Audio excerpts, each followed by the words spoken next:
Welcome to the video tutorial on how to install the PageGate server. In this tutorial, we'll be going over how to install PageGate in Windows.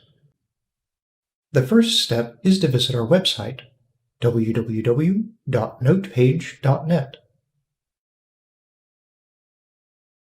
In the very center of the page, you should see the PageGate section.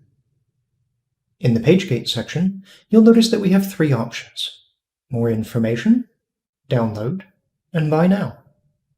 To download the installation file, click on the Download option.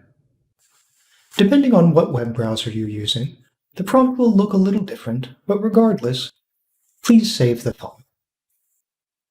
After the file has been downloaded, right-click on it and select Run as Administrator. If you are prompted by the User Accounts control, please allow this process to continue. You'll then see the extraction routine happen, and you'll be presented with four installation options. Select the Install PageGate Server option. Select whether or not you want to view the README file and/or release notes, then click Next. Please read the End-User License Agreement, then select I accept the agreement, and click Next. In this step, you'll be prompted for the PageGate server installation directory. By default, the program will install to the Program Files x86 directory, but you can change this to any local path. Click Next to proceed.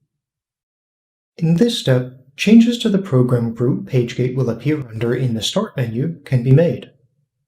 Click Next to proceed. Select whether you want to create a desktop icon for PageGate, then click Next. Click Install to begin the installation. When the installation finishes, click Finish.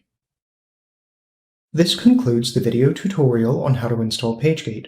For more tutorials, including how to register, please visit our website, www.notepage.net.